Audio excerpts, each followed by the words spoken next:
ꯏꯔꯤꯕ ꯃꯈꯩ ꯂꯣꯏꯅꯥꯏꯗꯕ ꯈꯜꯂꯤꯕ ꯃꯈꯩ ꯂꯣꯏꯈꯟꯗꯕ ꯅꯧꯅ ꯈꯣꯡꯗꯥꯔꯛꯂꯤꯕ ꯑꯏꯕ ꯑꯏꯕꯤꯁꯤꯡꯒꯤ ꯊꯃꯣꯏꯗ ꯃꯌꯣꯜ ꯆꯣꯡꯂꯛꯅꯕ ꯁꯥꯍꯤꯇ꯭ꯌ ꯄꯨꯗꯤꯟꯒꯤ ꯄꯨꯀꯩ ꯆꯥꯎꯈꯠꯅꯕꯒꯤ ꯊꯧꯒꯜ ꯇꯧꯖꯕ ꯄꯥꯟꯗꯝꯗ ꯄꯥꯡꯊꯣꯛꯆꯕ ꯊꯧꯔꯝ ꯁꯩꯔꯦꯡꯏꯁꯤ ꯑꯏꯕ ꯊꯤꯁꯤ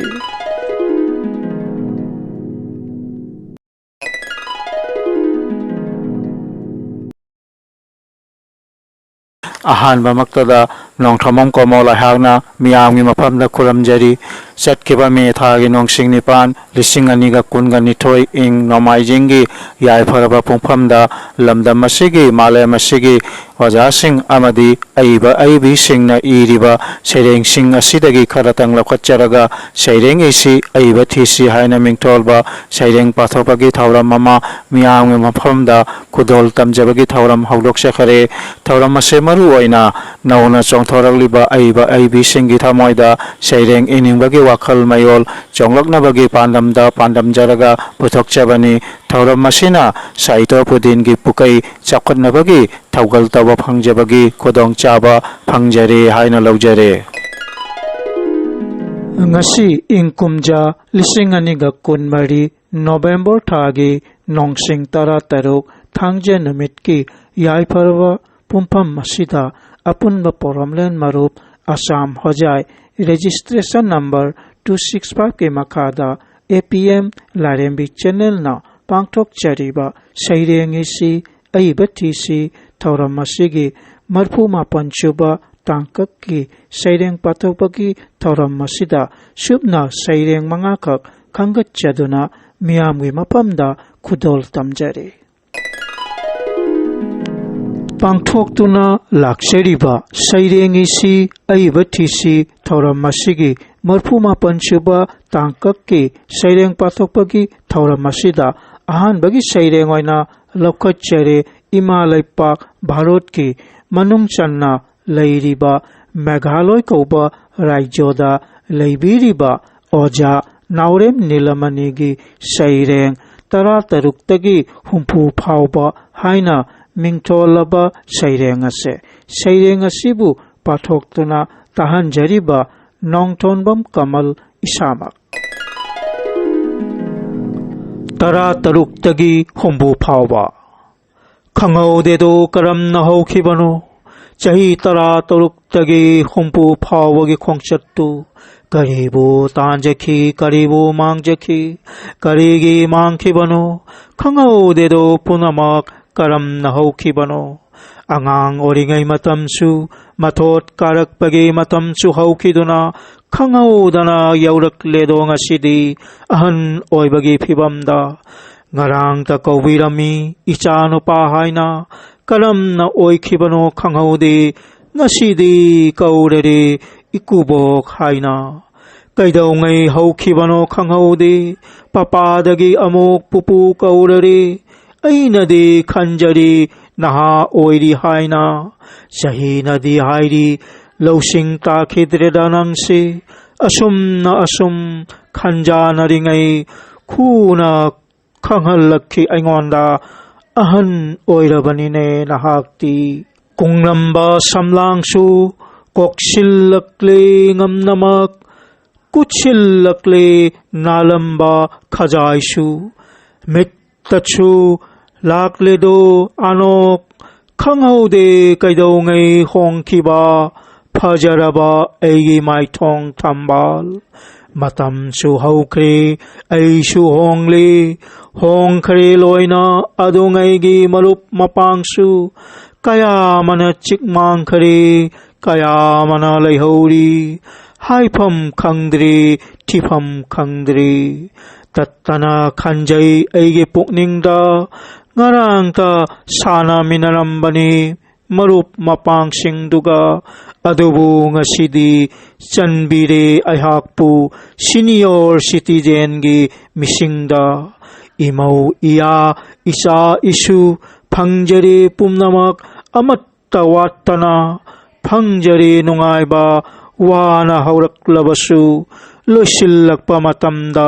nungaibadi changna sarga kabaga manei khanjaido loijare.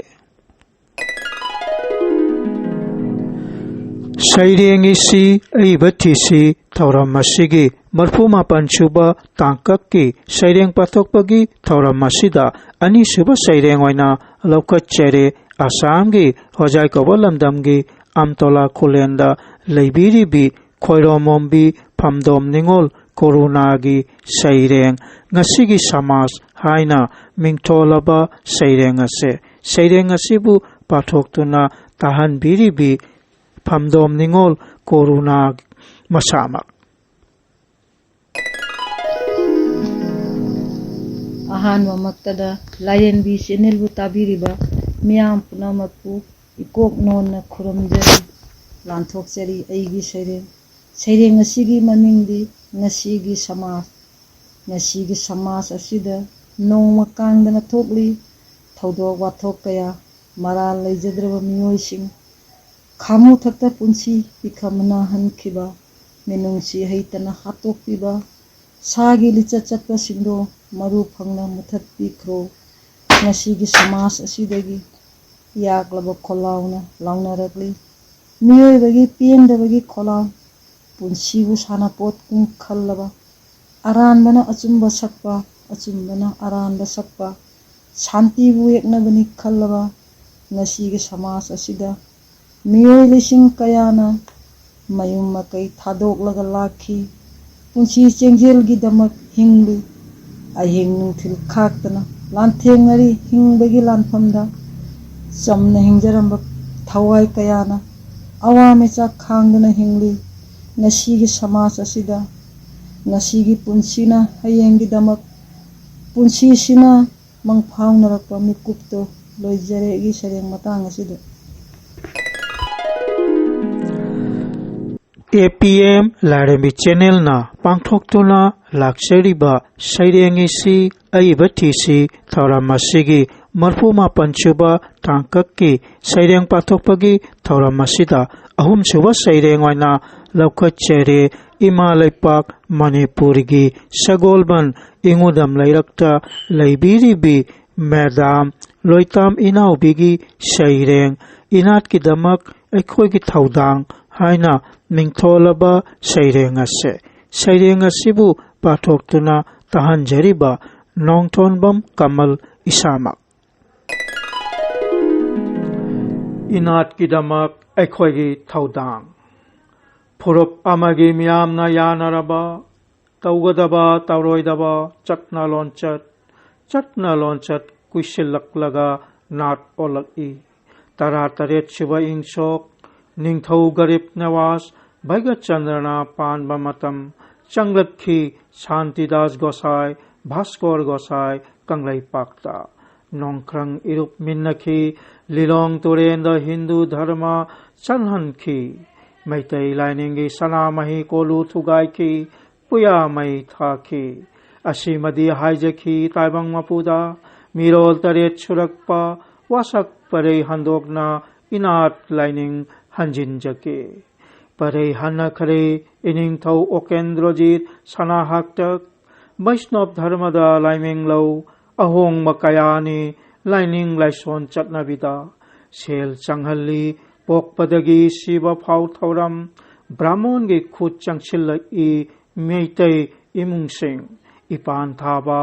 yum sengba nahut nareng pungnung sam kokthokpa samthokpa sorat phiroi pangthoi laison tinson brahmon vaishnavna sorat ki saija potlam laida kat pasel lauki bamon laison pangthok libana leirammi bamon potphamda mathang numitta siangdok lasi ireicha sing yaifaba khunai oinaba tapna hanjilak labada inat lining ahongba awonba kayani sakhwat pagimingda lohong thauram haijing pota kek kakpa khudop pinaba piba chanu phijang pak chauna khanba mithunglen mayonda palaga manana sel thanarakpa naatki potloi mayek hundok leitengidamak hak khotlaba phijet ake amau mangani chakauba numitta piba sanu photo shoot chatpa ningol chakauba sairauba harau kumai kayada sel yam sanghanba chatnarakli ing lisinganiga kunmari John tang kungani thoi kunga humdoi Manipur University gi conference hall da khana naina khre warep ta khre akhang hai singna pokpadagi siba phawbagi thoram singda honglakliba machat amadi masina khonai senmit londa piba saitheng August tang tara ing lisinganiga kunmari miyamgi ayaba laukri city convention da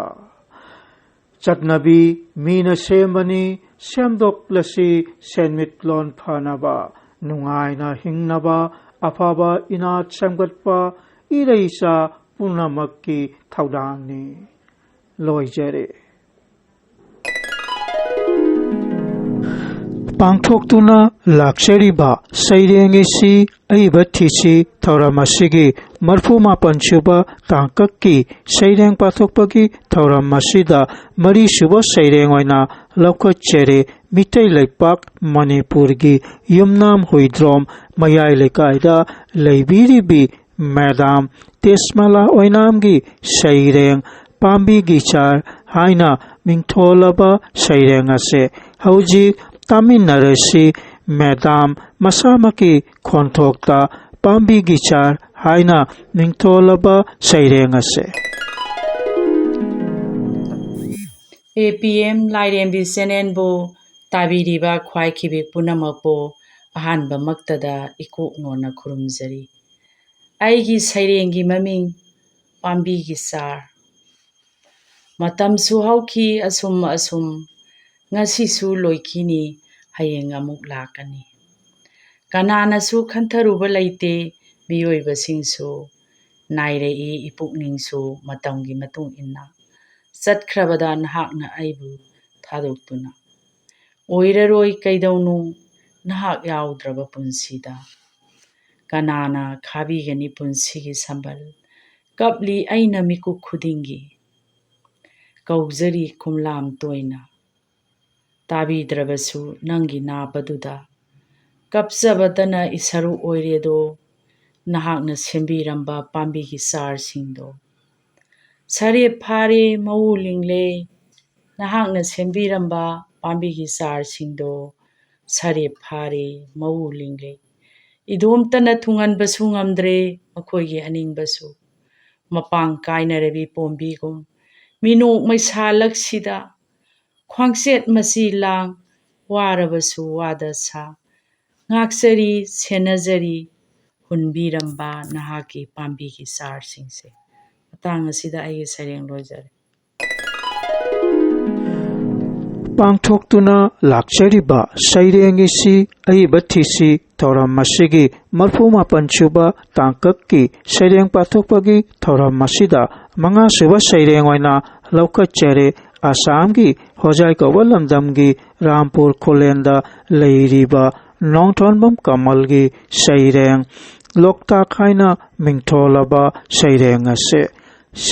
ase ingkumja lisinganiga kunmarigi Agosto thagi nongsing taratarekta aiba loop Assam hojaina phongdokraba loktak haina mingtholaba saireng lairik aduda phongdokraba saireng amani saireng asibu pathoktuna tahanjariba nongthonbam kamal isama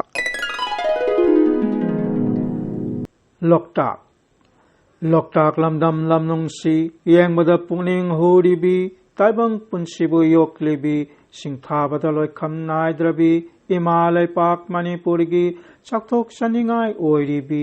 yelungai mahaurol matamdagi taibang punsibu yoklibi morang kanglairol matamdagi khamnuna khambabu yoknaigi chauraba matengbu pangkrabi khangdaba kanabu yauri